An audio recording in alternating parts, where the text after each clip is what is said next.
طيب اثبت لي انك بتحبني. اثبت لك ولو تكرم عينك. استني شوي. اخواني اخواتي مساء الخير. طبعا كلكم تعرفوني، اني فايز الهولندي، هولندي الاصل والجنسيه. اليوم وبهاي اللحظه السعيده اتشرف امامكم بطلب ايد الانسه الرائعه رانيا عزام كزوجة لي. رانيا، اسمع فايز، اللي مستعد يتخلى عن وطن ممكن يتخلى عن حبيب. شنو هذا الخريط؟ هذا مو خريط، انت عراقي الاصل هولندي الجنسيه.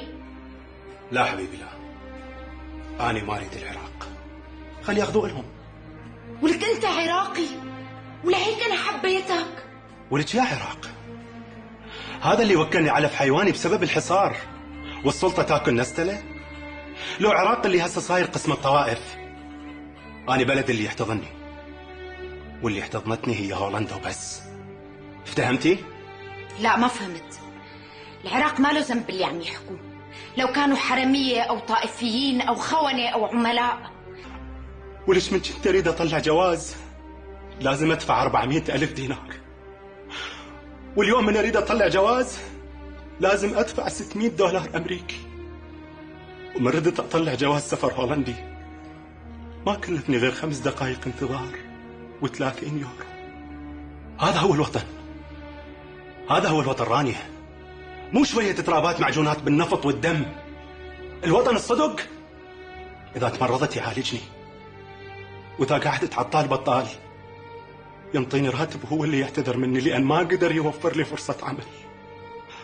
هذا هو الوطن.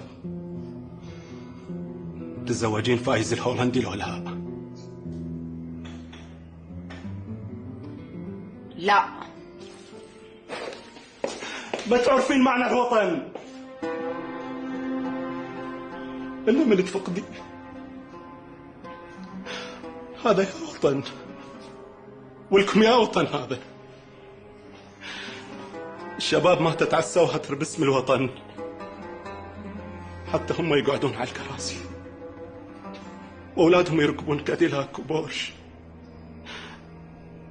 احنا نموت من أجل العلم،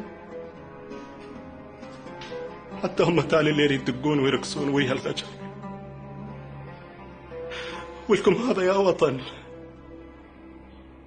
عمي يا وطن.